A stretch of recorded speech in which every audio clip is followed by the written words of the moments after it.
Madame, bonsoir. Monsieur, bonsoir. Merci de nous rejoindre ce soir dans le cadre des Regards sur les communes. Effectivement, Regards sur les communes, c'est une émission dédiée uniquement aux collectivités territoriales décentralisées.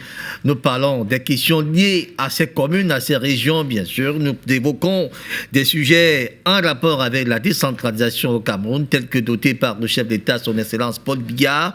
Hélas, depuis 2010, on parle d'une décentralisation en marche au Cameroun. Nous essayons donc d'attirer l'attention des élus locaux pour leur permettre tout au moins d'avoir un peu plus de visibilité dans les missions qui sont les leurs. Et ce soir, nous avons une thématique qui nous intéresse. Très bien, vous intéresse vous aussi. Nous parlons de la promotion des activités culturelles et sportives. Les collectivités territoriales décentralisées ont-elles la compétence ? C'est le point d'interrogation. Nous allons essayer de mener la réflexion tout au long de ces 90 minutes qui sont imparties pour ce programme. Ça sera par le soin de nos consultants du jour, effectivement. Le conseiller municipal Valentin Dior est avec nous ce soir, délégué départemental des sports et éducation physique pour le Vouri. Nous allons convoquer d'ailleurs les deux casquettes. Il est d'ailleurs conseiller municipal auprès de la commune de Yabassi. Il est également délégué départemental des sports, éducation physique pour le volley. Et c'est d'ailleurs là que nous allons davantage nous apaisantir. Monsieur le délégué, bonsoir. Bonsoir, monsieur Pépin. Bonsoir aux co-panélistes. Bonsoir à vos millions de téléspectateurs. Merci de nous rejoindre ce soir malgré vos nombreuses préoccupations. Vous avez tenu à être là ce soir. Nous vous disons merci beaucoup. Nous espérons que ces sujets entrent en droite ligne de vos prérogatives d'ailleurs. La promotion du sport. Oui, tout à fait, la promotion du sport de façon générale et surtout... Dans votre double casquette, délégué, puis délégué des sports, délégué départemental des sports, puis conseiller municipal. La promotion, la régulation, l'encadrement, l'accompagnement. Tout à fait. Au niveau du secteur public ou du ministère des Sports. Maintenant, beaucoup plus la promotion. On en parlera d'ailleurs tout à l'heure. Je crois que parmi les compétences qui ont été libérées, le ministère des Sports a dû libérer aussi quelques compétences aux communes, allant dans ce sens-là. Tout à fait. On en parlera tout à l'heure. Merci beaucoup, monsieur le délégué, de nous avoir rejoints sur ce plateau. Nos deuxième invité, pas des moindres, connus aussi des téléspectateurs de Regard sur les communes, le coach Vincent Fon, coach superviseur d'entreprise, vice-président de la Fédération camerounaise des coachs. Coach, bonsoir. Bonsoir mon très cher Pépin, bonsoir mon très cher Valentin, et bonsoir à vos millions de téléspectateurs. En tout cas, le plaisir et l'honneur de vous avoir sur ce plateau, coach, lorsque vous trouvez un peu de temps. Merci de nous faire confiance et d'être toujours là lorsque nous vous appelons. Alors, on peut peut-être, sans plus attendre, j'ouvre avec vous, coach.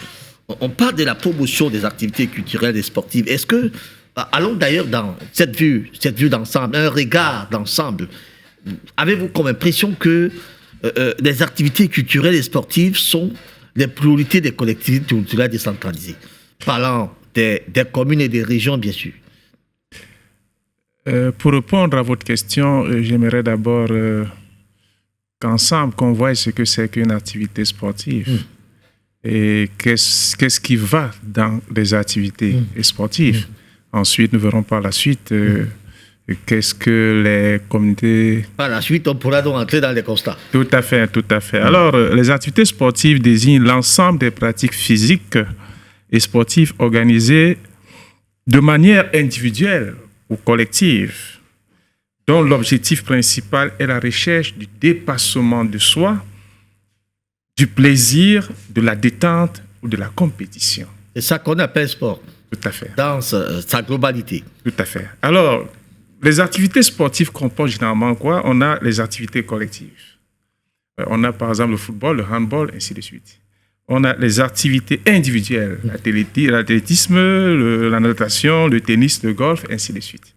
On a les sports maintenant. Dans ces activités sportives, on a des sports.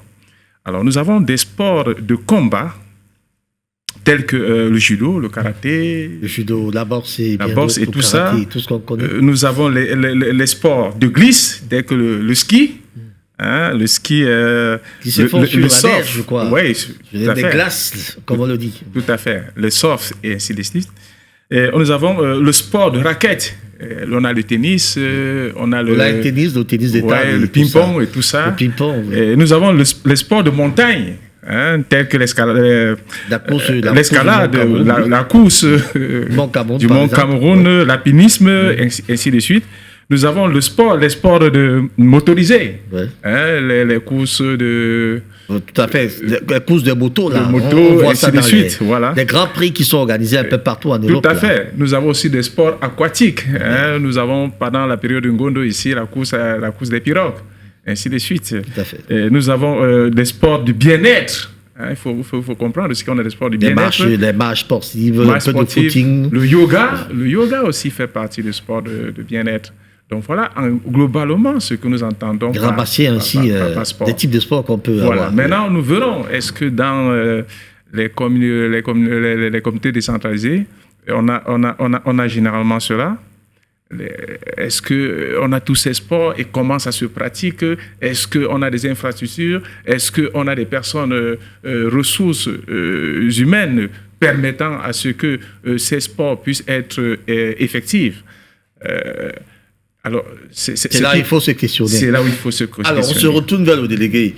Monsieur le délégué, le ministère des Sports, Éducation physique, qui est d'ailleurs votre ministère qui vous emploie, quel est son apport dans la promotion de l'activité sportive au sein des collectivités territoriales décentralisées, notamment les communes à la base, si on peut y aller dans ce sens?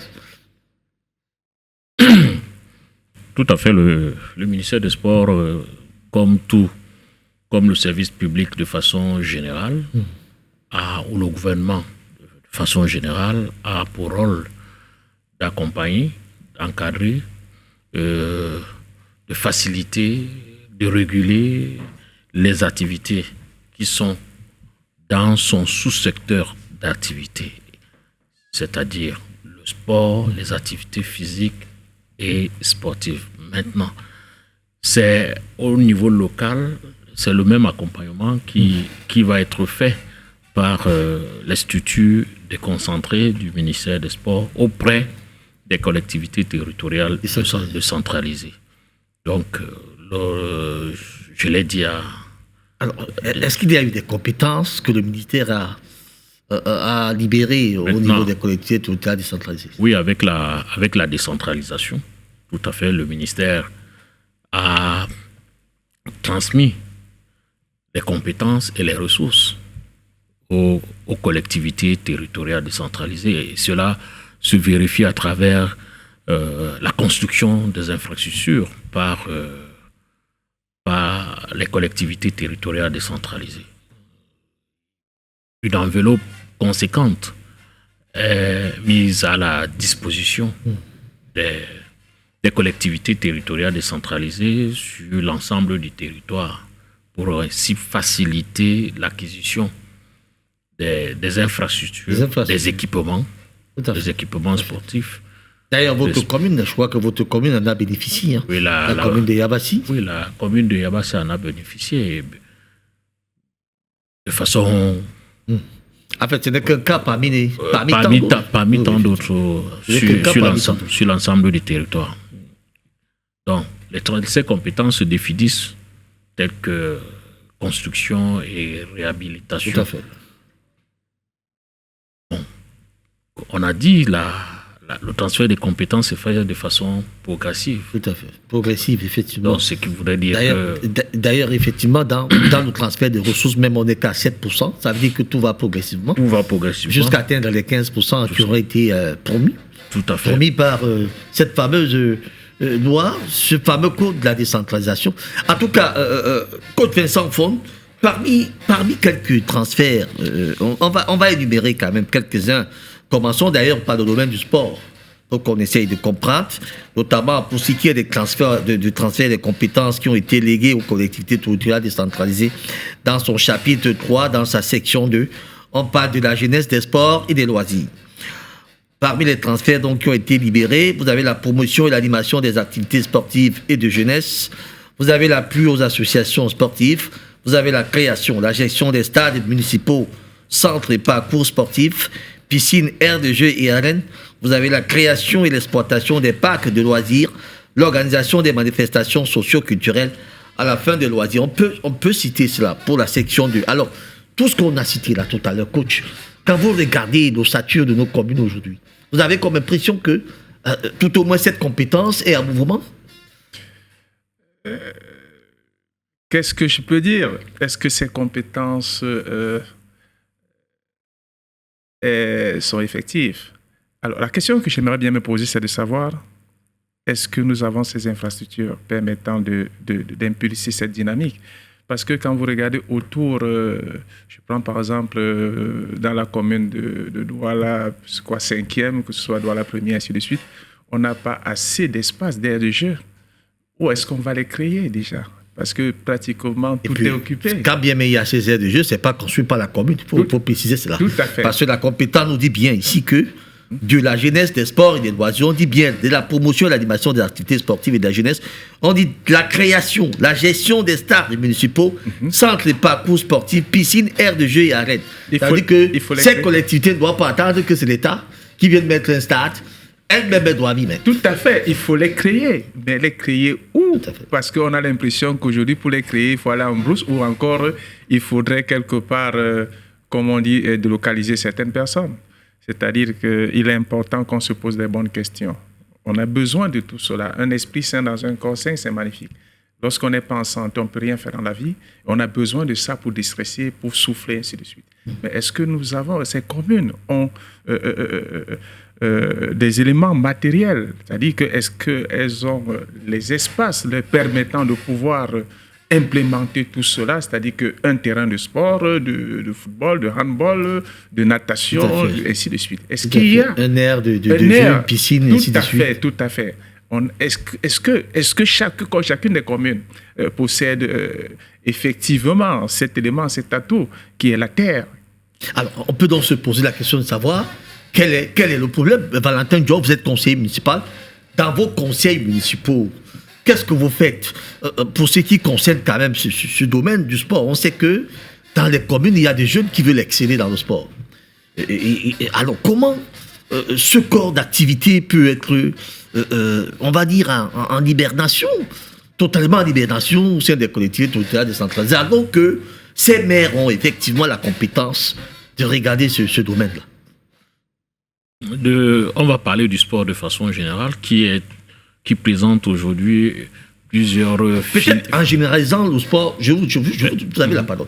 Peut-être en parlant de façon générale, on risque de perturber. C'est vrai qu'il y a des aspects ici qui demandent des moyens colossaux.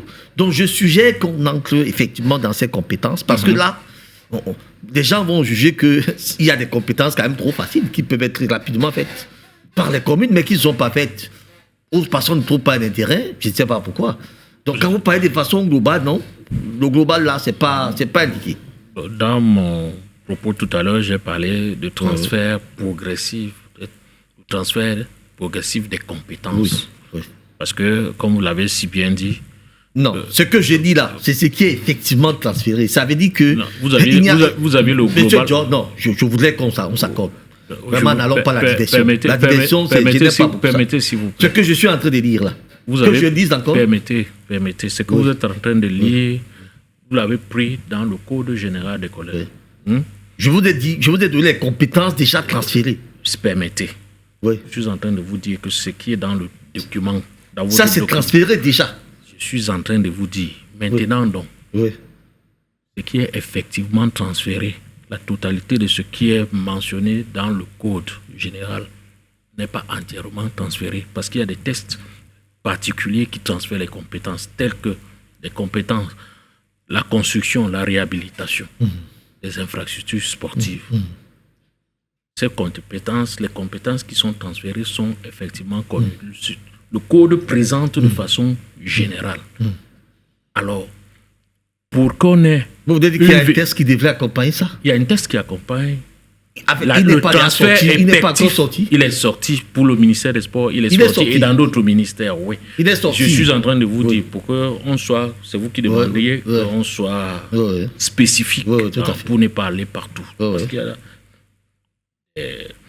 des paradigmes dans ce document qui ne sont pas encore de façon effective transférés. Et il y en a d'autres qui sont déjà transférés. Alors, on a dit qu'on est dans un processus qui va progressivement pour qu'il y ait véritable promotion. Quand vous dites on est dans un processus, c'est ce que je ne comprends pas. On est dans qui est dans ce processus? Parce que vous avez des communes qui sont quand même très avancées dans ce domaine.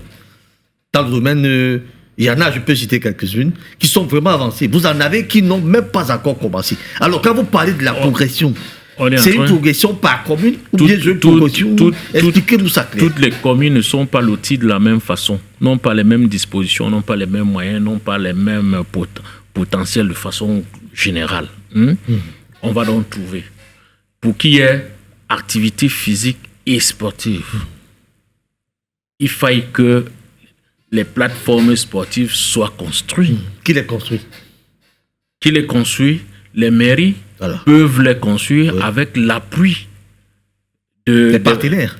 Avec l'appui de l'État ou des partenaires. Parce que, sauf que dans les textes, ce n'est pas précisé qu'avec l'appui de l'État ou des partenaires. C'est les mairies qui les construisent, mais à elles maintenant d'aller chercher ces moyens auprès soit des partenaires, soit auprès de l'État. Il faut qu'on soit clair là-dessus. Non, je dis ceci. Oui. Quand on parle de réhabilitation ou construction, et on interpelle ou du moins on cite le ministère des Sports, et vous avez pris un cas d'exemple. Le ministère des Sports a transféré les compétences et aussi des ressources pour que la mairie soit dans un projet que la mairie a maturé. Il va être maître d'ouvrage et dans la localité concernée, on aura une infrastructure sportive, telle qu'une plateforme ou un gymnase, je ne sais pas quoi. C'est-à-dire, selon que la mairie ait étudié un projet par rapport à ses objectifs. Et tout à côté, la mairie peut également chercher des partenaires. C'est le cas avec l'Agence française de développement qui a mis sur pied un financement tout à côté de l'État du Cameroun pour accompagner les collectivités territoriales décentralisées sur l'ensemble du territoire. Et je pense qu'on peut citer la communauté urbaine de Douala qui en a déjà profité de ces financements-là à travers la construction des infrastructures de proximité qui sont mises comme ça à la disposition de la collectivité territoriale décentralisée. Alors, voilà, quand le coach parle d'espace, il prend le cas d'exemple de Douala 5e. J'ai, sous la casquette de délégué, j'ai participé à certaines rencontres entre les collectivités territoriales décentralisées et les départements ministériels représentés par les services déconcentrés que nous représentons. Des espaces, il y en a. Douala 5e, par exemple, ou Douala 4e, toutes les mairies ont des espaces. Quand vous dites en brousse, la brousse, il n'y a pas de brousse qui tienne. Le stade de Japoma. Il y a de l'espace un peu partout. Il y a de l'espace un peu. Le stade de Japoma, aujourd'hui, il y a quelques années, personne, on voyageait pour aller. Enfin, quand on se déplaçait pour aller dans cette zone-là, on disait qu'on est en train de voyager. Mais aujourd'hui, c'est devenu une ville parce que tout à fait. Il a été construit tout un complexe sportif. Et ça attire davantage. Ça attire les populations qui avaient certainement. Et ça en fait toute une ville, là. C'est une nouvelle ville qui est créée. Voilà un peu l'avantage. Donc, il y a de l'espace et les collectivités territoriales décentralisées, pour parler du cas de Vouvray, se sont déjà lancées à la mise, à la maturation, dans le processus de maturation, de construction des infrastructures. De la mairie, Madame Denise Franpou, sur un espace dans sa localité, il y a tout un stade de football de proximité qui est un stade moderne, contrairement à l'espace que les enfants utilisaient par le passé, qui était un terrain considéré comme un terrain. C'est pas un problème d'espace. L'espace, on verra ça. Alors, vous voulez peut-être rebondir? Oui, simplement pour dire que c'est bien beau de dire qu'il y a de l'espace. Il y a de l'espace. Tout le temps, nous écoutons souvent que les espaces publics ont été vendus. Il y a des personnes qui ont occupé ces espaces. Il faut les déloger de là et tout cela. Ça crée énormément de problèmes. Je pense que... Mais vous pensez que c'est un espace qui va manquer à une commune si Non, vraiment la une commune veut... peut décider d'avoir de l'espace partout. Ça, c'est évident. Mais maintenant, l'accompagnement, c'est-à-dire que déloger ces personnes qui ont occupé ces espaces ou encore viabiliser ces espaces, ça demande encore des moyens assez énormes pour ces communes. Ça, c'est magnifique. S'il y a des espaces, OK, il n'y a pas de souci. Mais maintenant, la question qu'on se pose est de savoir, est-ce que la gestion efficiente et efficace de ces espaces seront... à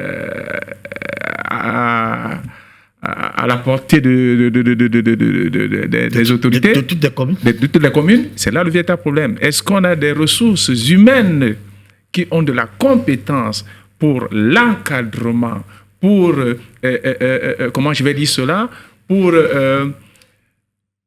le suivi de ces espaces, la gestion efficace de ces espaces? Parce qu'on a souvent l'habitude, on aime bien construire de très très belles maisons, mais on ne sait pas les entretenir. Il faut déjà prévoir cela. Il y a des moments où on se pose bien la question, on a envie de construire une belle maison qui coûte 50 millions, mais on se retrouve en cours de chemin avec une maison qui coûte 300 millions. On dit que ce n'est plus 50 millions, la même maison revient à 300 millions. Donc je pense que, est-ce que ces communes ont des véritables chefs de projet capables de les accompagner dans la réalisation de toutes ces infrastructures? Lorsque je regarde certaines compétences, on dit la création, la gestion des stades municipaux, le centre de parcours sportifs, piscine. Je prends par exemple piscine, aire de jeu, par exemple basket, handball, l'arène et tout ça. C'est des choses quand même, une piscine, on n'a pas besoin d'un espace de 500 mètres carrés. Valentin Dior, une piscine, on a juste besoin. D'ailleurs, on a un particulier qui a d'ailleurs quand même fait une piscine. Hein. Non, permettez. Oui. Quand on parle de piscine ici, on parle en termes de piscine olympique. En principe. Non. Permettez, ne dites pas non. Oui. On est rentré dans l'ère des infrastructures modernes. À caractère définitif aussi. Et à caractère définitif, qui des correspondent à certains olympiques. standards. Oui, qui peuvent accueillir des compétitions. Peuvent accueillir des compétitions. Si vous prenez... Mais si un particulier a pu faire une piscine semi-olympique qui accueille d'abord toutes les compétitions au Cameroun, c'est là au niveau de la cité SICAP. Je cite, c'est la piscine de notre ami Reloinou. Si le particulier a pu faire ça, comment une commune ne peut pas penser également à faire une piscine de ce genre? Non, est-ce que ce monsieur a plus de moyens que la commune? Non, permettez, c'est une piscine qui appartient au ministère des Sports. Si vous parlez de... Non, la piscine là a été construite. C'est le ministre Séjoua. Attends, je connais bien l'histoire. C'est le ministre Séjoua. Quand il était au sport, Reloinou est allé voir le ministre Séjoua pour lui dire que moi je peux faire un truc comme ça. Le ministre lui a dit ok, va faire. Je suis en train de... Et il y a eu comme cette entente entre... Pour qu'on s'accorde, hein, c'est une ancienne piscine. Cet espace, c'est l'espace du ministère des Sports et Éducation physique. Oui, qui a été cédé à un particulier qui a travaillé ça comme c'est là maintenant. Un particulier à réhabiliter. Voilà. Un espace qui existait déjà. Oui. Maintenant, cet espace... Mais qui n'avait pas l'ampleur que cela maintenant, il faut le rappeler. Parce qu'il a ramené ça à un espace, à une piscine semi-olympique, ce qui n'était pas le cas. Je dis ceci, cet espace présente nous permet d'accompagner. C'est pas ça qui est important. Non, c'est pas ça qui est important. Mais on est dans le développement. On est en train de distraire les populations pour rien. C'est pas ça. Que ça soit un particulier au ministère, c'est pas ça qui est important vraiment. Oui. C'est une discussion qui n'a pas sa place. Ce qui est important maintenant, c'est les communes. Qu'est-ce qu'elles font pour mettre ces infrastructures? Parce que vous avez des maires qui font 5 ans. Ne peuvent pas vous dire ce qu'ils ont fait sur le sport. Rien du tout. Et vous êtes en train de dire que ça va progressivement. Qu'est-ce qui va progressivement? Je connais des communes, même appuyer une association sportive au sein de leur collectivité, on n'en voit pas. Et pourtant, la compétence est ici. Et vous allez nous dire que quoi? Ils n'ont pas de l'argent, ils n'ont pas la volonté ou bien ils n'ont pas de l'argent. Parce que quand il dit que ça va progressivement, vous avez certaines communes qui bougent. Il y en a qui ne bougent pas. Et vous dites que ça va progressivement. Quand je vous dis que ça va... le transfert des compétences se fait de façon progressive. Alors, ce qui a donc déjà été transféré, qu'est-ce qu'on a fait Ce avec? n'est pas au niveau de la mairie, Oui. c'est au niveau de l'État central. Non, ce qui a déjà été transféré. Oui. Je suis de là où je suis dans ce qui a été transféré. Oui. Ce qui a donc été transféré, que font les collectivités avec ces compétences? On est donc en train de... On est dans l'objet de notre on débat. constate donc. Monsieur Georges, je ne sais pas ce que vous défendez souvent sur ce plateau. Je ne sais pas qui vous voulez défendre ici. Permettez. Non, je ne vous permets pas. Tenez la parole. Oui, je voudrais simplement dire que lorsqu'on n'a pas un visionnaire, on ne peut pas avoir ce qu'on veut, même si on a ses moyens. Est-ce que la question que je me pose, est-ce que ces exécutifs sont des véritables visionnaires? Est-ce qu'ils ont un projet? Est-ce qu'ils pensent? Est-ce qu'ils se posent de bonnes questions, celles de savoir quand je partirai d'ici, qu'est-ce qu'on dira de moi? Est-ce qu'ils s'intéressent même d'abord à C'est ça le véritable problème. Et si on n'a pas une vision sur le sport, sur la qualité du sport, la qualité des infrastructures qu'on veut mettre. Parce que non seulement lorsqu'on a une bonne qualité d'infrastructure, ça attire du monde. Ça attire les touristes et tout cela. Le délégué nous a si bien dit tout à l'heure que Japoma est en train de devenir pratiquement une ville. Tout à fait. Parce que les infrastructures sportives que l'État a mis là-dessus attirent des populations. Alors comment les collectivités... Moi, j'ai l'habitude de suivre ces conseils municipaux. Franchement, dit monsieur Georges, je ne peux pas vous tromper. Depuis que je suis journaliste, que j'ai commencé à suivre les conseils municipaux quand j'ai un peu le temps, je n'ai jamais vu un conseil municipal où on parle de sport. Ça, je vous assure, je peux me tromper. Je ne suis jamais parti à un conseil municipal à Yabassi, peut-être je vous en parler. Mais je dis que je n'ai jamais assisté à un conseil municipal où on parle de sport. Je vais toujours... En fait, ces mêmes me connaissent, je les connais. On se regarde, ils sont en train de suivre cette émission. Ils n'ont jamais fait allusion au sport, à une activité sportive dans leur conseil municipal. Maintenant, quand les jeunes organisent des championnats de vacances, ils courent maintenant voir le maire derrière. C'est là où lui, il va vous montrer qu'il est magnanime ou bien qu'il est gentil. Il sort un 200 000, il vous donne. Il dit, allez vous battre avec ça. Il sort un 300 000. Quand ils attendent, dans les élections, arrivent aux approches des élections, ils créent des championnats de vacances. Ils vous demandent maintenant de venir jouer au football. Ou même en plus... Ouais. Sur quel stade? Mais alors, je ne comprends pas, monsieur le délégué. Je ne sais pas ce qu'il veut défendre sur ce plateau. Nous ne sommes pas là pour masquer des choses. Les gens voient. Ce que nous parlons ici, c'est ce qui est visible. Ce n'est pas ce qu'on invente. C'est visible. Tout le monde voit ça. Vous avez l'habitude de voyager. Moi, je vais dans les communes, là. Je ne suis jamais parti dans une commune où je vois comment un conseil municipal s'assoit. On dit, OK, il y a un projet d'installation sportive. Pas du tout. Monsieur Pépin Bénin,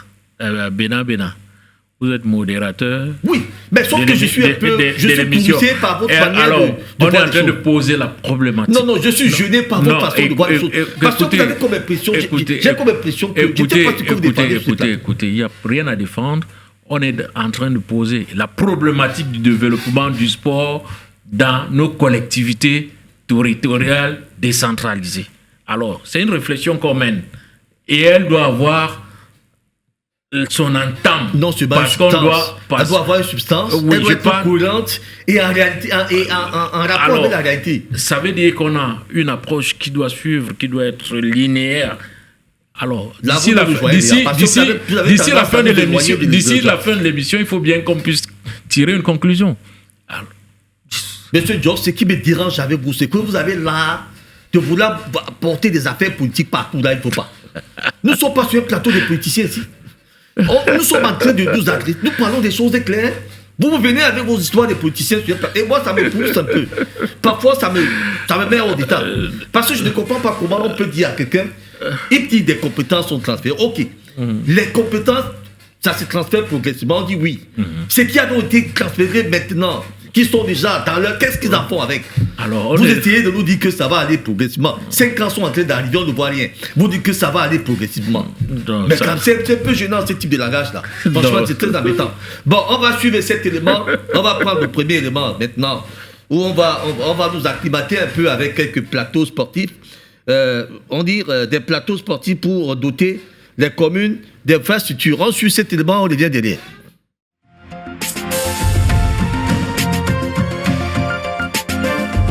effectivement équiper la Guadeloupe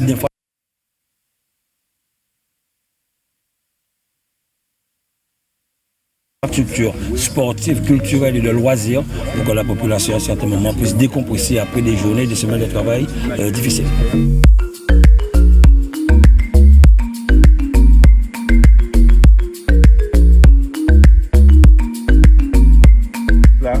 La cause a mis à sorte d'une longue période d'oubli. Mon incident, il est très reconnaissant. Parce que je te dis, on ne faisait rien dans cette zone.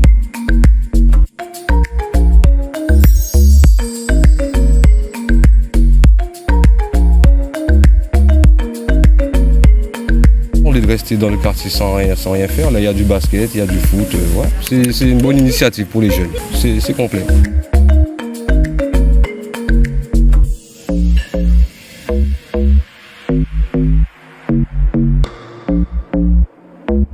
Contre la délinquance, contre toutes les déviances que nous connaissons. Ça peut paraître un équipement sportif, ça l'est, mais c'est aussi une œuvre sociale en quelque sorte. Et à l'école à côté, le président s'est engagé à nous accompagner quant à la réhabilitation des équipements sportifs pour que Morne-à-l'eau puisse retrouver son élan d'antan. La région sera à vos côtés, comme dans toutes les communes de la Guadeloupe, et au même niveau.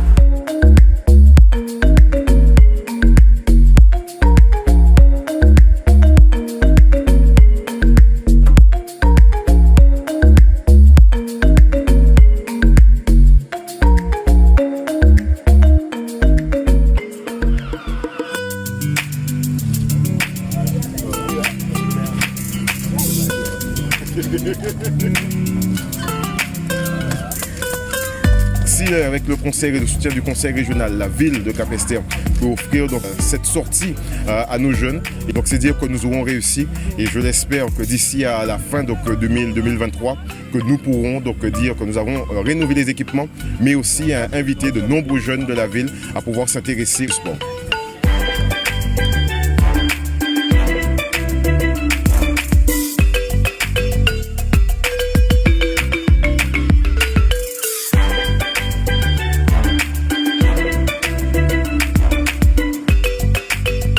Notre rôle, c'est d'équiper la Guadeloupe en matière et infrastructures sportives, permettre aux jeunes de pouvoir s'épanouir, mais en même temps, donner du travail aux jeunes entreprises de la Guadeloupe qui construisent cela. Et donc, ça permet aussi à beaucoup de jeunes entreprises de la Guadeloupe de...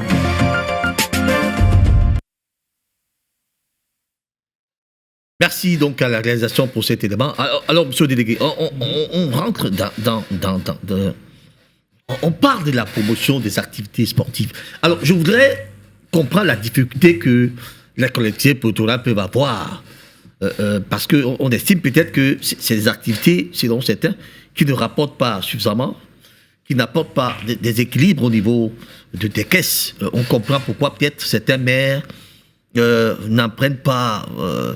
n'attachent pas beaucoup d'importance. Mais pourtant, lorsque nous parlons de la création, de la gestion des stades municipaux, centres et parcours sportifs, piscines et aires de jeu, voilà quand même, à partir de ces stades-là, on peut quand même, ça peut être rentable. Dans le domaine de la promotion des activités sportives, on peut penser qu'elles peuvent également être rentables. La promotion des activités sportives est un concept, une notion qui est globale et qu'on peut distinguer à travers plusieurs sous-thèmes. Et le premier thème, on ne peut pas parler de promotion des activités sportives si on n'a pas d'espace, une plateforme sportive. Quand on a une plateforme sportive, ça veut dire qu'il faut bien chercher la cible qui doit occuper cet espace. Maintenant, si on a une cible qui doit occuper cet espace, il faut amener les enfants à pratiquer, il faut organiser cette cible-là. Ça peut être des académies de sport, ça peut être des clubs de sport qui sont accompagnés par les collectivités. Oui. Et maintenant, quand on a un club, ce club-là devient la vitrine de la ville ou de cette collectivité. Vous voyez que c'est un peu comme un tout. Vous avez par exemple la colombe de Sabine Maquet est devenue également la colombe du Dia. Du Dia Effectivement, qui est une équipe qui est partie d'ailleurs de la commune. De la commune qui est au niveau régional. Tout à fait. Au niveau régional maintenant. Et ça porte toute la région. C'est la vitrine de la région. On parle des Jeux Olympiques. C'est pour ça que je disais tantôt qu'il faille avoir une réflexion qui se fait de façon linéaire sur la base d'une problématique qui est bien déterminée pour qu'on puisse chuter en apportant les éléments conséquents aux téléspectateurs. Donc, on parle aujourd'hui des Jeux Olympiques, c'est l'actualité de l'heure. Ces Jeux Olympiques sont portés par la ville de Paris, mais c'est l'ensemble de la France à travers la ville de Paris. Alors, ça veut donc dire quoi? Ça veut dire que si la mairie la mairie de Paris porte le projet. Ce projet ne se limite pas seulement à cette mairie. C'est toute une vitrine, c'est une économie qui est développée. C'est des filières qui sont nées des activités physiques du sport de façon générale qui seront mises en relief. Donc, le sport, ou du moins les infrastructures, sont d'ailleurs la première difficulté. Sont donc le premier élément. Je ne parlerai pas des difficultés. Sont le premier élément pour promouvoir le sport dans une collectivité. Ça veut donc dire qu'il faille que l'exécutif ou le maire, que quelqu'un puisse porter le projet, le regard, la vision. Monsieur le coach l'a dit tout à l'heure. Tout à fait. La vision et chercher à travers cette vision-là d'intéresser la population locale. Tout à l'heure, dans l'élément, on a parlé de la jeunesse. Le sport a ceci de particulier, c'est qu'il regroupe cette jeunesse qui peut se perdre parce qu'elle a trop d'énergie et cette énergie n'est pas canalisée. Alors que dans un espace, il suffirait qu'on ait un terrain de volley, une plateforme sportive destinée aux activités telles que le volley ou autres, et que dans cette zone-là, le quartier Messa est dans l'histoire du Cameroun comme le bastion du volley, tout simplement parce que dans ce quartier, il y a eu une plateforme sportive destinée au volley qui, pendant bon nombre entre plusieurs générations sont passées par cet espace et qui a produit les grands volleyeurs du Cameroun. Donc, les collectivités doivent, au-delà de la vision, parce que c'est l'idée qui est importante. Maintenant, si on a l'idée, il faut trouver les sources de financement. La collectivité, pour revenir à votre préoccupation, la collectivité peut bénéficier d'une infrastructure sportive. Vu venant que, de l'État. Vous dites? Ou d'un partenaire. Venant de l'État ou bien venant d'un partenaire, ou venant d'un financement extérieur ou d'un partenaire ou d'un financement public. Mais elle peut tirer des profits, vu que la commune a besoin... des ressources pour fonctionner. Elle a besoin des ressources.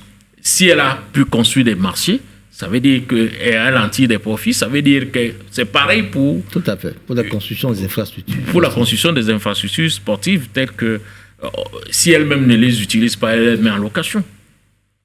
Si elle ne les met pas en location, il y a des touristes qui peuvent venir, qui peuvent visiter et laisser moyennant quelque chose. Donc, les infrastructures sont profitables aux collectivités territoriales décentralisées. Même les clubs les clubs professionnels peuvent venir louer. Vous avez Asia Yaoundé 2 par exemple.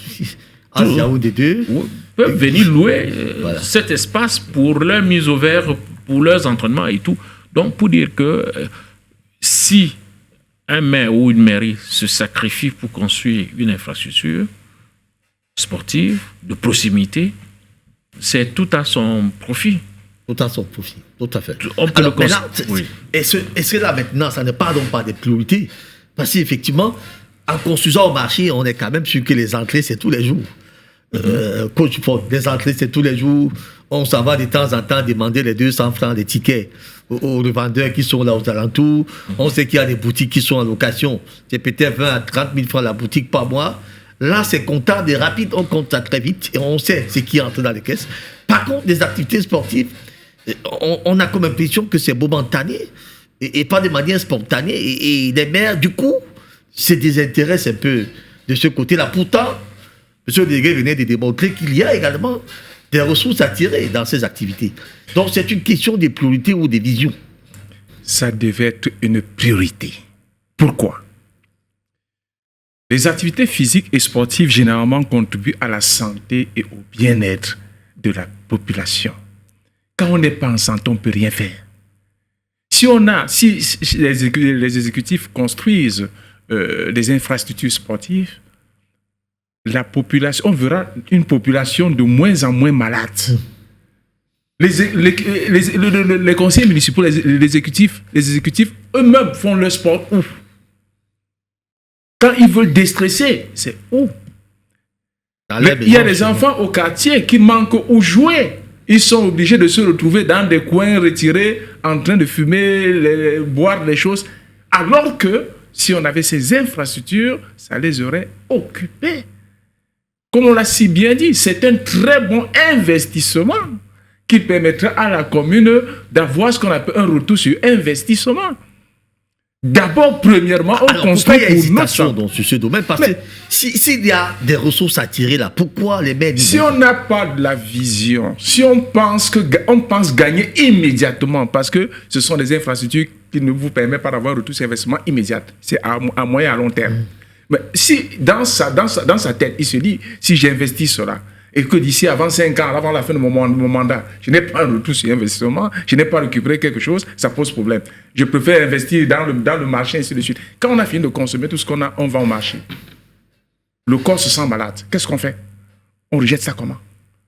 On a besoin d'une marche à pied. On a besoin de courir un peu. On a besoin de s'épanouir. On a besoin de déstresser.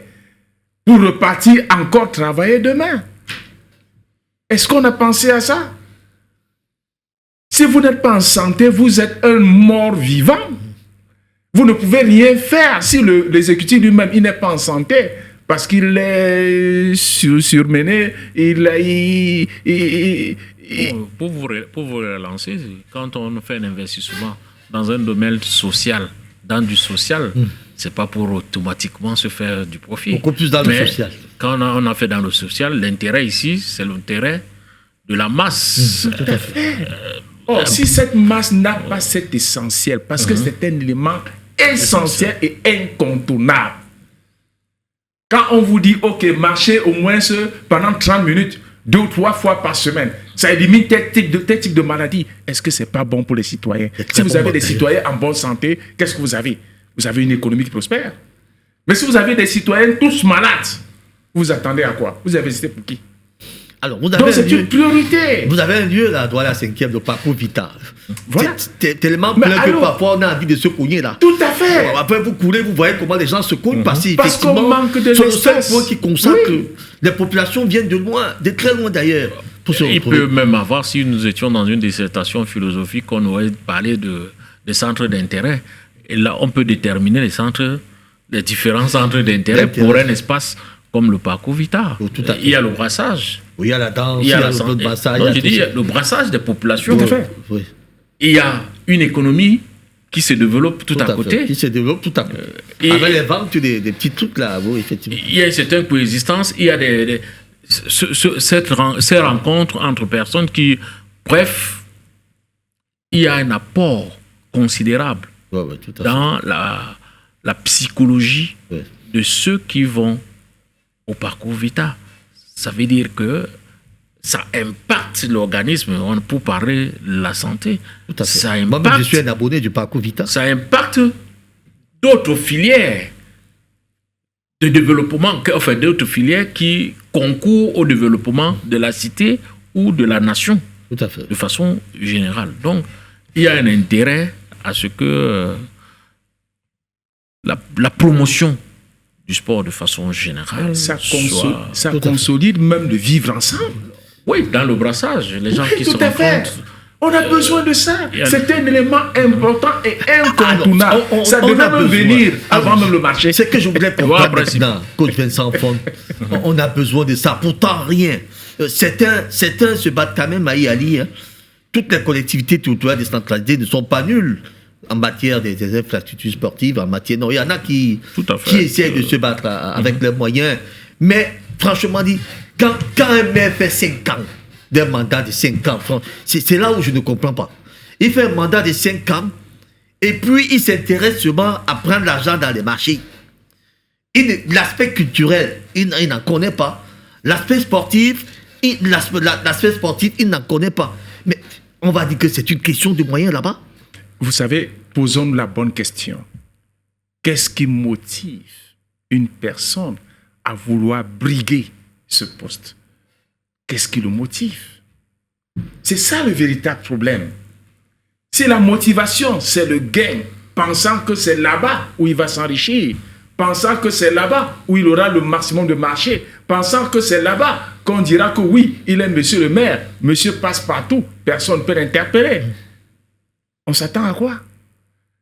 Mais s'il est venu vraiment travailler, ça veut dire qu'on devrait voir. Avant qu'il n'arrive là, qu'est-ce qu'il a fait? D'abord chez lui. Quelqu'un avait dit, il y avait quoi avant? Tout à fait. Qu'est-ce qu'il y avait? Il y avait quoi avant? Or, s'il y avait quelque chose avant, il y aura quelque chose après. Et c'est la bonne question qu'on se pose. Qu'est-ce qui les a motivés à briguer ce poste? C'est pour quoi faire? Après le passage, qu'est-ce qu'ils veulent laisser aux enfants? Comme héritage. Dans ce domaine. Tout à fait. Alors, monsieur John, on peut, mais on peut quand même aussi nous mettre du côté de ceux qui ont peut-être la volonté, mais n'ont pas les moyens d'y aller. Alors, qu'est-ce qui peut empêcher quelqu'un qui a la volonté? Un maire qui a, par exemple, la volonté d'aller dans ce sens, mais ne parvient pas à se mettre en mouvement. Est-ce qu'il y a des procédures qui peuvent gêner son action au niveau des Yaoundé, comme on dit souvent? Ou bien c'est véritablement les ressources qui n'entrent pas? Bon, moi je pense, je peux voir la question sous un autre angle. Hein. Comment est-ce qu'on doit amener un maire ou un exécutif qui a la vision, mais ne dispose pas à l'immédiat les moyens? Oui. Qu'est-ce que nous on peut Qu'est-ce qu'on peut faire pour qu'est-ce qu'on peut apporter comme puisse réaliser un peu son projet? C'est tout simplement se rapprocher des instances, c'est-à-dire les sectoriels, les différents ministères en fonction des besoins et des compétences qui sont transférés. Alors ici, nous sommes dans le sport, nous sommes dans le sous-secteur sport. Ça veut donc dire se rapprocher des services déconcentrés du ministère des Sports. Parce que même quand ils ont des moyens, il y en a qui construisent des infrastructures sans se rapprocher du ministère des Sports. Et vous allez donc voir... Qui peut être comme l'organe technique. Qui est un organe technique. Voilà. Maintenant, allez donc voir ces infrastructures sportives. À quoi elles ressemblent? À tout. Mais on y a mis beaucoup de moyens, mais les standards ne sont pas respectés. Donc c'est l'argent perdu. En vérité, parce que on ne peut pas, au-delà de rassembler les gens et les aider à courir dans ces espaces, on ne peut pas les utiliser de façon, dans le respect des standards qui conviennent. Tout à fait. Tout simplement parce que on s'est assis dans la mairie entre amis et on a pensé que... Est-ce que le ministère donne des moyens véritables à ces collectivités? Imaginez-vous, le ministère même déjà n'en a pas assez. On était donc en train de dire, nous étions en train de dire comment amener ceux qui ont la vision. On a dit, le ministère des Sports a transféré les compétences et les ressources. C'est pour ça que le ministère met beaucoup d'argent. Dans les infrastructures. Dans les infrastructures sportives de proximité pour accompagner les collectivités territoriales décentralisées. Il a signé tout récemment encore des conventions avec la région, avec la région du Sud. Oui, dans le Sud. Oui. Effectivement. pour dire que cette vision est une vision globale du président de la République, parce qu'on ne peut pas parler de développement, promotion du sport sans les priorités qui sont les infrastructures sportives. Donc il faut passer par là. Il y a le FECOM.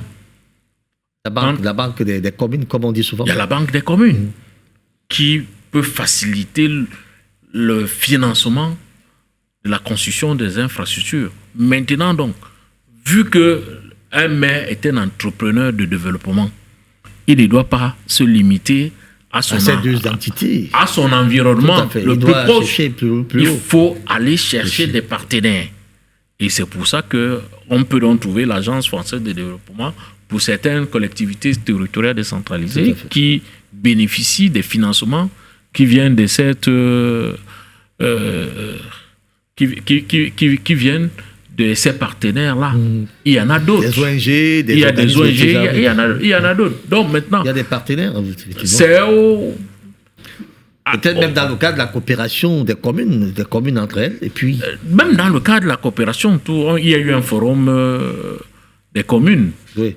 Communes et villes du Cameroun, par exemple. Communes et villes du Cameroun, il y a eu des invités qui venaient de... Donc, il y a cette coopération-là également. Il y a plusieurs opportunités. Il y a des opportunités. Il faut tout simplement qu'un maire, ou du moins que l'exécutif ait la vision telle que définie par le président de la République pour matérialiser les politiques publiques. Tout à fait. Alors, si nous écoutons M. Dédégué, d'ailleurs, il a été très clair dans ce qu'il dit. Ça dit donc qu'il faut donc que nos maires se mettent en mouvement, parce que toutes ces choses-là ne devraient en principe pas échapper. Mais c'est justement parce qu'ils ne se mettent pas suffisamment en mouvement qu'on se retrouve donc avec des années qui passent. On n'a pas des aires de jeu, on n'a pas l'activité sportive qui est mise en avant, on a plutôt autre chose. Donc là, ce n'est donc pas une question réellement des moyens, mais c'est une question de motivation. Les idées. Je pense que pour qu'on vous accompagne, il faut proposer quelque chose. Il faut avoir un projet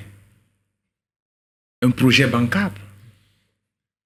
Et c'est là où les partenaires vous accompagnent.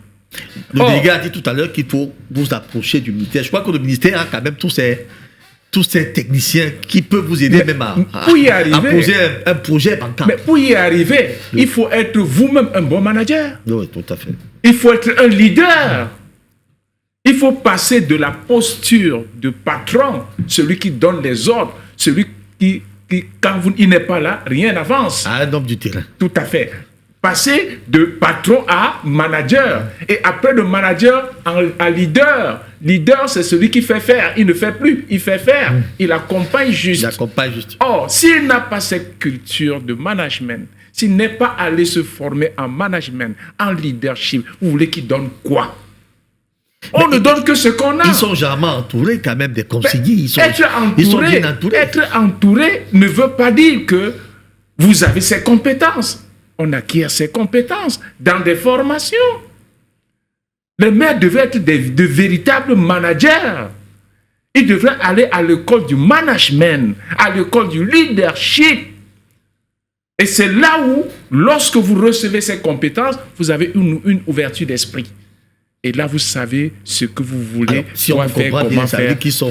Ils sont totalement fermés. Ils sont fermés. Ils n'ont pas l'ouverture d'esprit. La majorité. Ils n'ont pas la vision de ce qu'ils doivent faire. Ils ne savent pas comment ils doivent amorcer des choses. La majorité est fermée. Pourtant, ils ont présenté un projet quand même aux populations. Quand ils arrivaient pour être maires, ils ont dit « je serai ceci, je ferai cela ». Ça dit que c'est des gens quand même qui ont... Entre dire et faire, c'est deux mondes différents. Dire et faire, c'est deux mondes différents. On dit la plupart du temps, on dit parce qu'on veut obtenir quelque chose dont on a besoin. Maintenant, faire, on est buté parce qu'on n'a pas ces compétences permettant à cette personne de faire ce qu'elle a dit vouloir faire. Si on a déjà dit, ça veut dire qu'on a quand même la volonté de faire. Je suis désolé. On a quand même déjà cette vision. Et vous verrez des gens qui vont vous dire, vous promettre ciel et terre, mais le jour où il arrive là, ça devient pire que celui qui est parti. Que celui qui est parti. Oui. Donc on commence à dire celui qui est parti, pardon, revient. Et c'est ça. C'est pourquoi je dis, on n'a pas besoin de se tromper. On ne donne que ce qu'on a. Alors, Si je on crois a que en monsieur doit soi, poser une question réelle là-dedans. Oui. Alors, comment donc amener ces maires qui ont véritablement la volonté d'avancer, mais qui visiblement n'ont pas de moyens pour pouvoir le faire? ils doivent être accompagnés, même par des coachs, qui doivent les amener à comprendre différemment ce qu'ils ont l'habitude de comprendre. Ils doivent aller chercher de l'autre côté des partenaires. Ils doivent développer des partenariats de part et d'autre. Ils doivent rester ouverts et se dire, si je fais venir un partenaire, c'est dans l'esprit, ça doit être l'esprit de gagnant-gagnant et non de gagnant-perdant. Lorsque vous allez avec l'esprit de gagnant-perdant, vous perdez. Lorsque vous allez avec l'esprit de gagnant-gagnant, parce que celui qui vous apporte, qui vous accompagne, il vient mettre ses fonds.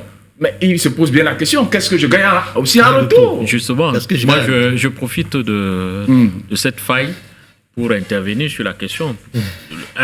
Pour donner un cas vécu ou des cas que nous vivons dans l'exercice de nos fonctions. C'est-à-dire, vous voyez une collectivité territoriale qui travaille en partenariat avec des formateurs venus de l'extérieur. De l'extérieur, oui. Qui font la détection des jeunes. Ça se limite entre eux. Et ça reste là. Ça reste là. Il n'y a pas de suite. Alors, à tout hasard, on a l'information parce qu'on a vu au journal Sedash, au journal de 20h Sedash, que une collectivité territoriale est en partenariat avec un centre de formation venant de l'Espagne. Alors, vous vous rapprochez de la collectivité, vous leur dites, mais pour que cette action de promotion puisse porter et être profitable, non seulement à vous-même, à ses enfants, et aussi la confiance, renforcer la confiance de votre partenaire, travaillons ensemble. Et la collectivité va vous dire qu'elle a une direction de sport. Mais attendez, une direction de sport, la collectivité n'a aucune compétence technique véritable au sens de l'accompagnement, au sens des politiques publiques. Ce n'est pas de son ressort parce que il y a un ministère qui a la technicité pour accompagner, cette collectivité territoriale. Voilà les difficultés. Et voici les éléments. Et curieusement, c'est ce qui se passe régulièrement. Tout à fait. Et voilà les éléments qui donnent l'impression que rien n'est fait. Oui, tout à fait. Parce que personne n'est au courant de ce qui est en train de Parce que personne n'est au courant. Et quand on est au courant, ça reste cantonné comme si on cachait, on protégeait son gagne-pain, comme on dit. Son gagne-pain, pour prendre dans votre expression. Et à tort. Voilà les éléments. Et c'est pour ça que chaque fois, moi, je demande, et je profite tout le temps de ce plateau, qui est un plateau pédagogique. Et même un leader, comme vous l'avez dit, s'est fait accompagner. C'est quand en se faisant accompagner que la qualité de son leadership a un certain éclairage, se met en branle. Oui. S'il n'a pas des personnes ou des structures d'accompagnement tout autour, son action risque d'être vaine, parce que il manquerait d'une expertise qui peut venir pas de son isolement, parce que faisant seul, ça ne peut pas aboutir. Une collectivité qui organise, par exemple, une course nautique, et vous interpellez la collectivité que y a un avis technique qu'il faille obtenir, parce qu'il y a une somme de dossiers, des pièces constitutives qui ne valent pas un centime, tout à fait, mais qui sont des éléments importants. Il y a les tournois de vacances, les championnats de vacances qui sont organisés. Parfois, comme ça, à la va-vite, personne ne prend d'autorisation, personne ne s'approche du ministère. Ces enfants vont gagner quoi? Alors que quand il y a un règlement du tournoi qui est connu avec les récompenses bien définies. Et quand il n'y en a pas, c'est le rôle du ministère, du moins du service technique Tout à fait. compétent, c'est-à-dire la délégation, les Et délégations, d'informer les promoteurs que voilà comment il faut améliorer. Voici ce que disent les tests. Parce que les tests sont définis. Tout à fait. Parce qu'il y a une attente. Les pouvoirs publics ont déjà projeté une attente. Tout à fait. Alors, la personne organise son activité de façon isolée et Tout seul, sans tout impliquer seul, qui que ce soit. sans impliquer les services techniques. C'est Et un cette peu personne embêtant. en fait à sa tête. C'est un peu embêtant parce qu'on vous rappelle même quand vous leur adressez des correspondances, certains vous rappellent que la collectivité est autonome. Et moi qui suis aussi conseiller municipal, je leur dis l'autonomie, ce n'est pas l'indépendance. Tout à fait. Parce que nous sommes dans une C'est ça, république et effectivement. il y a les tests Il qui y a des tests existent qu'il faut suivre. qu'il faut suivre. Et je me pose souvent la question si les maires même sont au courant de ce qui sort de certaines collectivités territoriales Ils veulent se déconnecter de décentralisées. l'administration alors qu'ils sont une entité de l'administration. Tout à fait. C'est que ça signifie. Parce qu'ils n'ont pas pris le temps d'aller comprendre l'affaire là. L'affaire de la décentralisation. Ils n'ont pas pris le temps de se poser la bonne question. Est-ce que l'attitude que j'avais avant la décentralisation, est-ce que c'est la même attitude que je dois adopter aujourd'hui? Tout à fait.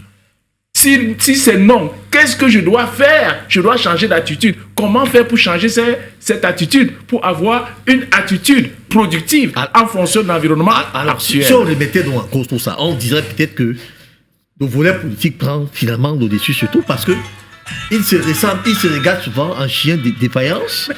On dit, bon, c'est là, comme il cause même déjà avec mes adversaires là, peut-être que donc, est-ce que le volet politique ne prend pas le dessus sur tout cette... Mais naturellement, le volet politique prend ce dessus parce que beaucoup ont dans leur esprit que comme je suis un homme politique, je suis intouchable. Comme je suis un homme politique, je n'ai pas à prendre à quelqu'un qui est moins que moi, c'est-à-dire qui n'est pas maire. Comme je suis un homme politique, voilà ce que je dois faire. Ouais. Comme je suis un homme politique, je dois préserver ma place. Il dit sa place. Ce n'est pas la place de la population, c'est sa place. Et lorsqu'il est dans cette optique, qu'est-ce qu'on peut attendre de lui? Et je ne leur en veux pas. On ne donne que ce qu'on a. Mais maintenant, il faut se poser la question, ce qu'on donne là, est-ce que c'est productif pour la population? Si c'est non, que faire? Pour que cela devienne productif. Et là, il faut rentrer dans la conscience de soi, se poser des bonnes questions. Il n'y a pas ce type de questions. Tout à fait. Bon, et vous avez besoin, ils ont besoin des coachs pour les amener à sortir de... Vous avez dit tantôt que le volet politique prend le dessus. Oui. Non, c'est pas le volet politique ne prend pas le dessus. C'est pas le paradigme qu'il faut utiliser. C'est l'égoïsme. Moi, je préfère dire l'égocentrisme. Et non politique, parce qu'un leader, un homme politique, c'est celui-là qui respecte les tests. Parce que la politique, c'est la constitution de la cité qui est adossée sur la réglementation bien définie. Mais l'ego peut prendre le dessus et vous amener sur le côté, vous faire perdre. Mais n'oubliez pas que cet ego est encadré par quoi? Par cette idée politique. L'imaginaire. Cette casquette. L'imaginaire. C'est-à-dire que quelqu'un fasse... Je prends l'exemple simple. Je suis président de section. Je suis président de section. Et en plus, je suis le patron politique. Or, voilà, ce n'est pas le patron politique en tant que tel qui devrait se comporter comme ça, mais c'est cette personne. C'est la vie des populations, en principe, qui devrait se comporter. Tout à fait. Mais ils ne comprennent pas ça. Comme il a un ego surdimensionné, vous avez il y a des gens. C'est l'ego. C'est l'ego. Dans l'imaginaire de l'homme politique, qu'on peut être. Tout à fait. Donc voilà un peu comment donc, ça fonctionne. Et ça devient très compliqué, super compliqué. J'ai Et dit, curieusement, on n'a pas de résultats qui s'enchaînent. les collectivités territoriales, nous sommes sur un plateau pédagogique, doivent sortir de leur cocon et transcender leur ego, tout en pensant nous sommes des élus qui solliciteront encore le suffrage des populations pour une autre fois. C'est-à-dire, on n'arrive pas pour un mandat et ne plus en achever, enfin, ne pas continuer à solliciter le suffrage des populations. Je pense que pour les exécutifs, la chose est même simple. Si on s'en tient à certaines organisations politiques, la chose est déjà pensée par la tête de certains partis. C'est-à-dire, on n'a qu'à mettre en branle. C'est-à-dire, tout est défini. Maintenant, moi, c'est que là où je rejoins le coach, le contenu de chaque individu a-t-il un substrat d'entrepreneur politique? Parce que l'entrepreneur politique, c'est celui-là qui doit construire la cité. Et ce n'est pas l'argent qui manque, c'est plutôt les idées qui peuvent manquer. Tout à fait. Parce que vous n'allez pas dire qu'une collectivité qui est un démembrement de l'État central va manquer les moyens. Il faut donc avoir la capacité de réunir autour de soi des intervenants pour arriver à maturer soit les idées, soit les projets. Tout à fait. Et c'est là où, quelque part, ça coince souvent. Et très souvent, ces intervenants, on les écarte. On commence à dire que lui, il est du PCLN, lui, il est du CICI. Vraiment, quelles que soient les idées qu'il apporte, je ne vais pas prendre cela en considération. Ou encore même, lui, il me dit cela, il me donne ses idées en tant que qui? Hein? C'est moi l'exécutif, donc la décision quelquefois, même les sectoriels peuvent ne pas être mis à contribution. Tout simplement à cause de ces égos-là. Tout à fait. Malheureusement. Tout à fait. Vous voyez, c'est ce qu'on décriait tantôt, qu'on va aller construire des infrastructures sportives sans associer les sectoriels concernés pour mettre en place ce type de projet, tout simplement parce qu'on a quelques engins dans sa collectivité et on peut prendre une ou deux personnes pour monter les murs et on pense qu'on a atteint l'objectif. Alors que c'est beaucoup d'argent qu'on est en train d'engager sans avoir la qualité de l'ouvrage qui doit tenir sur le temps. Tout à fait. Donc, alors, ça ressemble un peu à ces millionnaires que vous donnez un petit conseil. Il vous dit que il faut d'abord chercher à avoir les millions comme moi avant de me donner les conseils. Tout à fait. Est-ce que vous avez les millions comme moi pour vous donner les conseils? Vous êtes qui vous donne les conseils? Vous avez les millions comme moi? Il ne les garde qu'à ce niveau-là. Et c'est un problème. Alors, on va suivre. Vous voulez ajouter quelque chose, d'accord, coach? Non, tout à l'heure. Alors, on va suivre cet autre élément. Juste là, on va suivre un peu de footing, la promotion du sport d'entretien dans le Koufo. On va suivre ça. C'est ce que nous faisons généralement tous les samedis et dimanches quand on a un peu de temps. On va suivre ça et puis on revient juste derrière.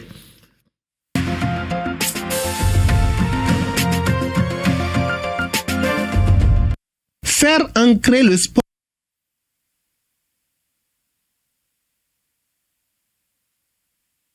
d'entretien dans le quotidien des populations du Koufo, tel est l'objectif d'une vaste opération de sensibilisation que conduit le directeur départemental du sport et le préfet Christophe Megbedji dans ce département.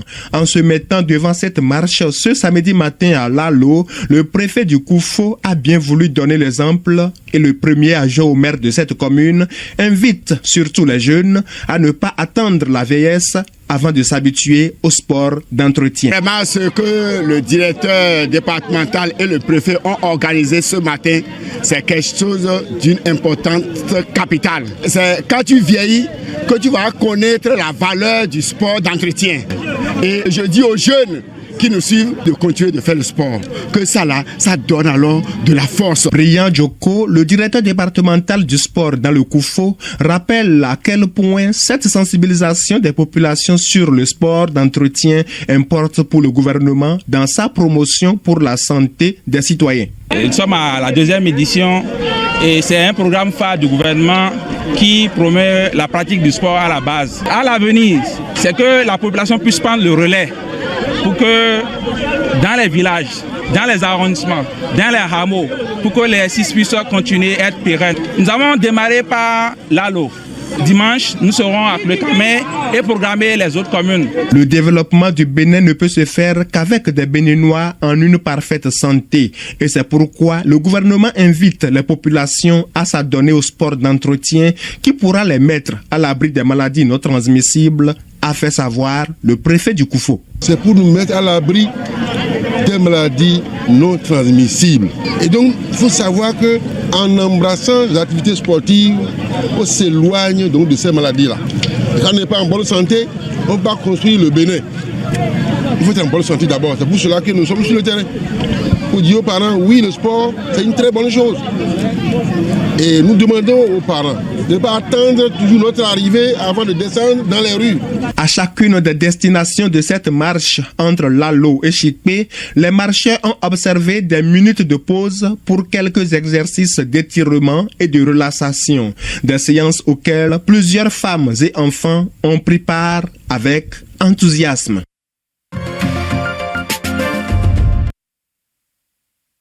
Que c'est beau de faire ce sport-là.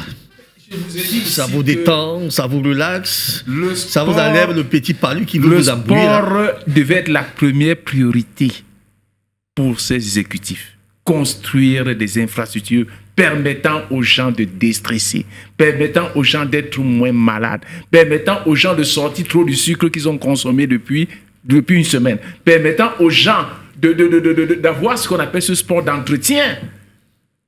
Parce qu'il est une chose, même votre voiture, il faut vidanger de temps en temps.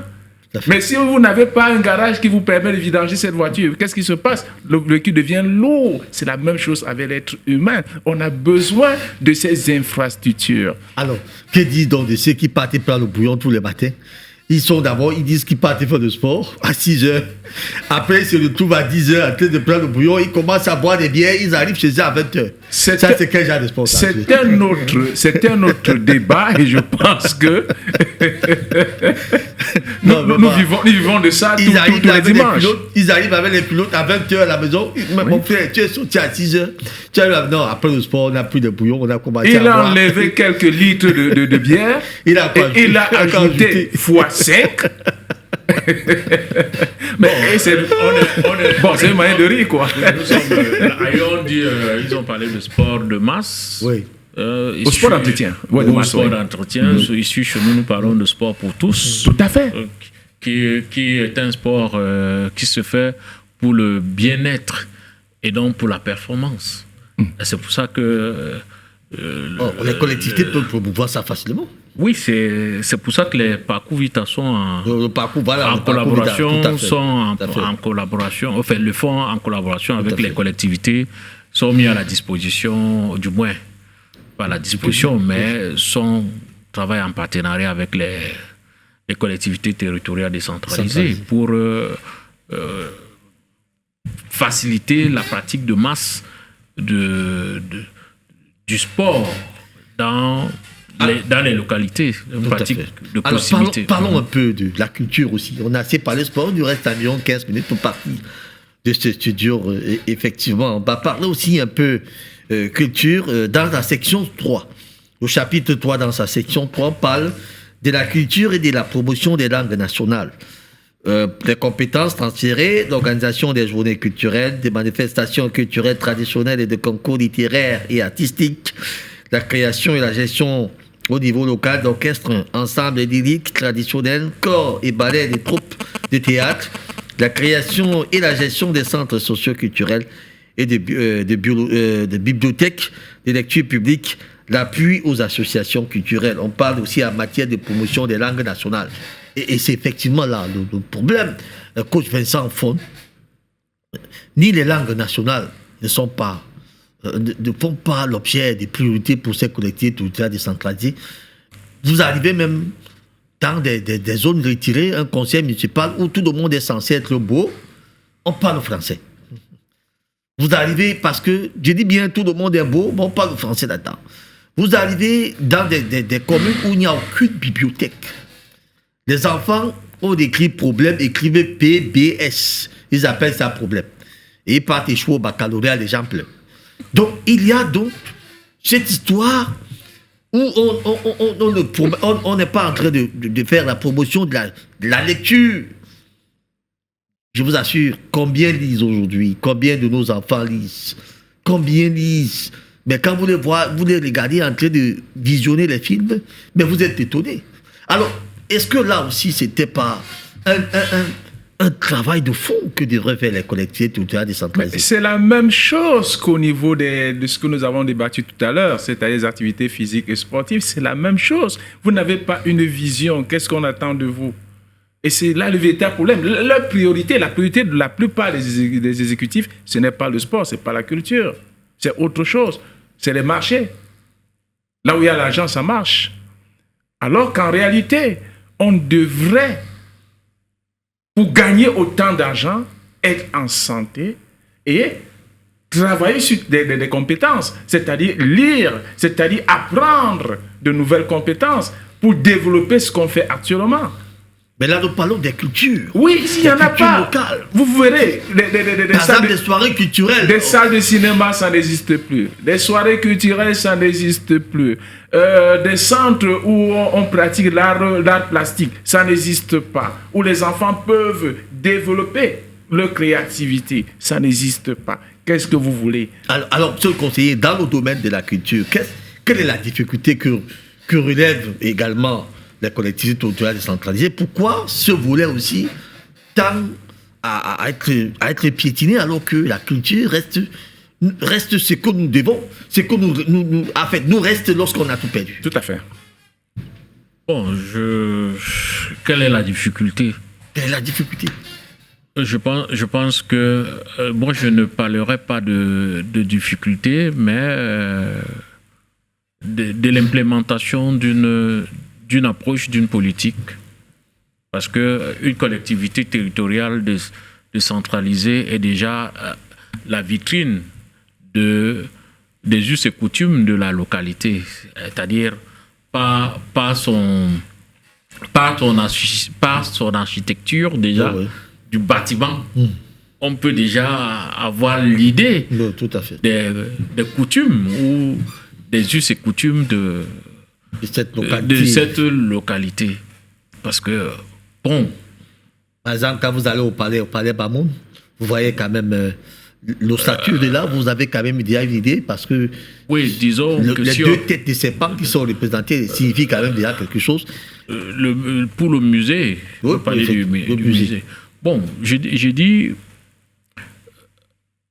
il faut des entrepreneurs de façon générale dans nos collectivités. On va revenir sur la même démarche de la problématique de la promotion du sport, qui est également la même problématique dans la culture.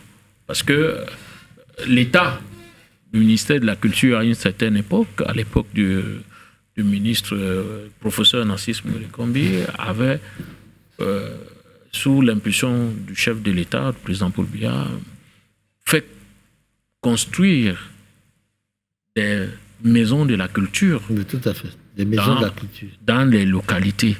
Je pense que les collectivités territoriales qui en ont bénéficié, c'est un élément qu'il faut mettre à contribution pour valoriser la culture de la localité à travers des expositions et des vernissages qui mettent en relief les habitus des communautés vivant dans cette qui vivent dans cette localité. Bon, bref, moi je dis, nous sommes sur la bonne marche. C'est la décentralisation. Ceux qui auront la charge ou qui ont déjà la charge de gérer ou de conduire les affaires locales doivent plus que jamais se mettre en branle, se transfigurer même à la limite pour en être des véritables porteurs de l'espace, c'est-à-dire pour arriver à mettre en relief l'espace qu'ils ont la charge. Parce que je ne trouve pas facile ou simple la personnalité du maire, c'est-à-dire ou de l'exécutif, ou les conseillers municipaux, même de façon générale, doivent tous être outillés, se cultiver sur ces questions-là. Maintenant, allez donc voir ce que les différents ministères ont comme transfert de compétences et de ressources. Si on doit se rapprocher, on doit peut-être avoir une documentation, savoir qu'est-ce qui est transféré aux collectivités en matière d'éléments, en matière de culture. Qu'est-ce qui est transféré? Mais je sais quand même que certaines collectivités territoriales essayent quand même d'accompagner l'organisation, quelques associations culturelles ou certaines festivités qui ont un rapport avec la culture. Les maires vont vous dire que nous avons des associations culturelles que nous accompagnons ici. Oui, mais bon, lorsque vous entrez dans le fond, quels sont ces accompagnements? C'est souvent trop simple. Parce qu'il y a tout un folklore à mettre en relief. Tout à fait. Dans les collectivités. Et quand on dit mettre en relief ce folklore, cela voudrait dire qu'il y a le développement des métiers qui accompagnent, parce que ça, on ne l'a pas dit pour le sport. Mettre en relief le sport, faire la promotion du sport, veut également dire qu'on est en train de développer les métiers. On est en train de lutter contre le chômage, parce que plus tard, ces talents qu'on aura détectés iront faire dans les métiers de ces... Tout à fait. Ça sera dans leur métier. Ils gagneront leur vie et pourront gagner des vies. Les familles pourront gagner ça, c'est clair. Leur vie. Alors je voudrais qu'on écoute cet élément aussi.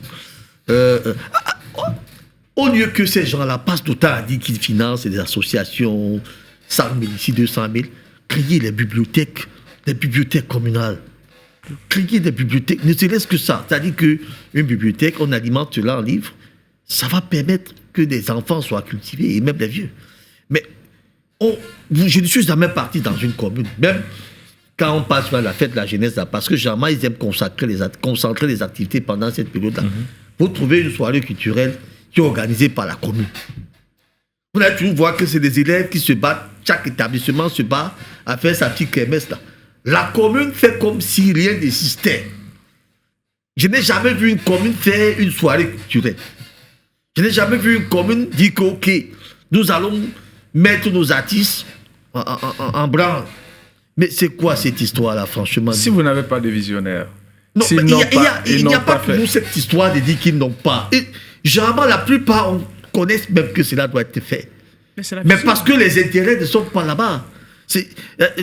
Coach Vincent Fond, il y en a qui sont même très bien formés.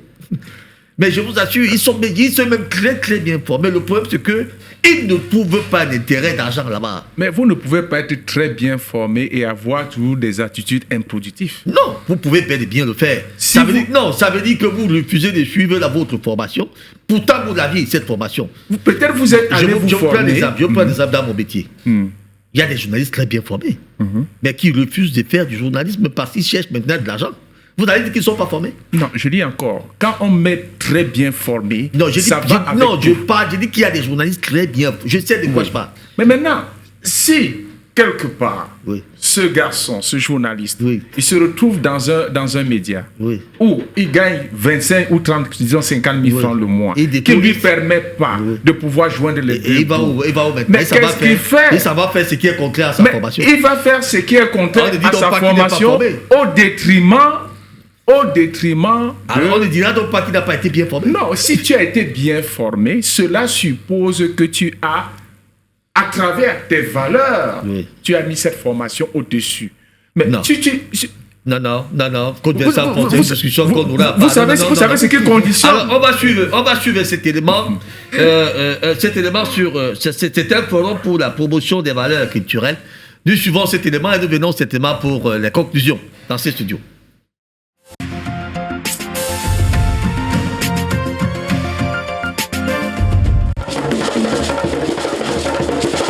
Démonstration de danse, sonorité du balafon, de la kora et de l'harpe musicale à l'hôtel communal de Cocody. Une succession de spectacles pour présenter l'Afrique dans toute sa diversité culturelle. Une ambiance qui plante la première édition du Forum de l'identité culturelle africaine, FICA 2022, en présence du maire Jean-Marc Yassé. Pour cette célébration, l'accent est mis sur les solutions pour pérenniser les us et coutumes africaines à travers les échanges. Quand on parle de promotion de la culture, il faut qu'elle aille au-delà de nos frontières.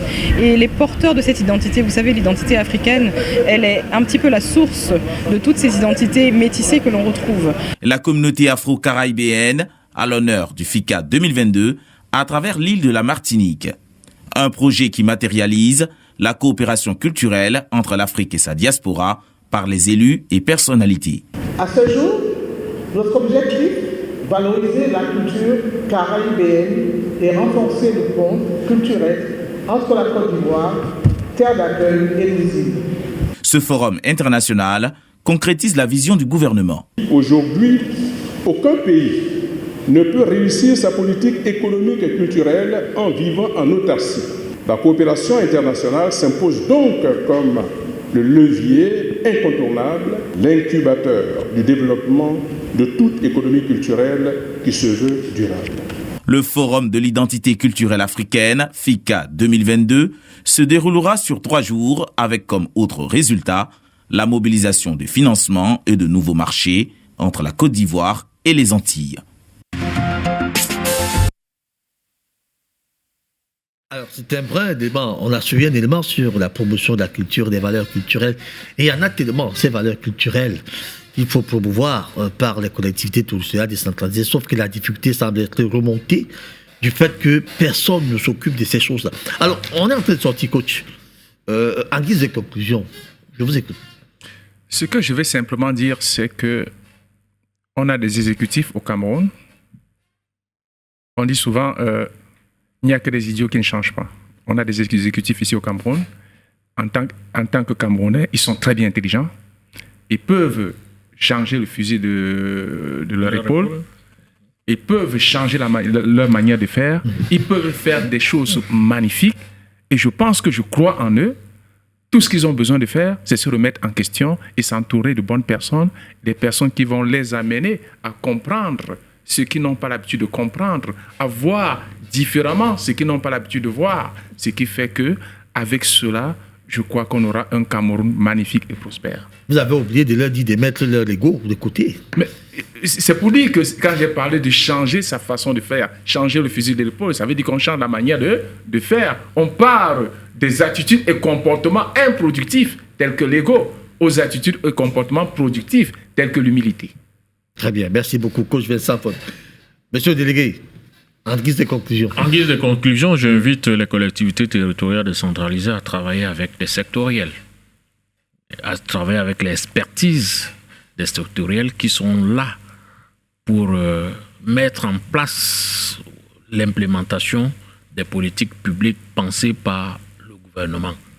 Et je pense qu'ils auront beaucoup plus la démarche facile dans la mise en œuvre de leurs différents projets dans les filières ou dans les sous-secteurs sport et sous-secteurs culture.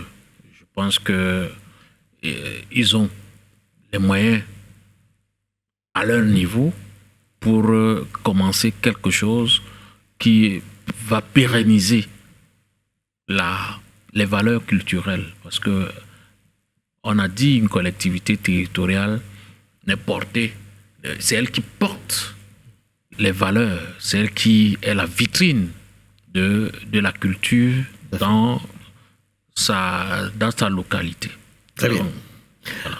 Alors, on va demander à nos chers exécutifs municipaux de se mettre à mouvement. Vous avez encore quasiment 2 ans. 2 ans pour vous rattraper, c'est pas très tard. Vous pouvez vous rattraper et laisser quand même quelque chose à vos populations lorsque vous ne serez plus là. Dans le domaine des sports et de la culture, c'est très important. C'est un aspect qu'il ne faudra pas oublier. Même si beaucoup de maires vous diront que non, nous faisons comme ça dans le sport, mais nous voulons du concret. Des aires de jeu, terrains de basket, des piscines et bien d'autres choses. La promotion du sport pour tous, le sport de santé, soutenir des équipes. Pourquoi pas créer des équipes de football, ou bien des handball, des basketball au sein de vos localités. Il y a quand même des sportifs qui sortiront de là et qui pourront faire le bonheur de vos collectivités territoriales décentralisées plus tard. Voilà, c'était là notre contribution pour vous mettre en branle et vous permettre d'avoir des outils de pouvoir travailler. Merci beaucoup de nous avoir suivis ce soir. Valentin Georges, je le rappelle, délégué départemental des sports, pour des sports et éducation physique pour le département du Voré, conseiller municipal auprès de la commune de Yabassi, notre consultant très souvent permanent dans le cadre de cette émission. Merci beaucoup, monsieur le délégué, de donner beaucoup de temps à cette émission de Regards sur les communes.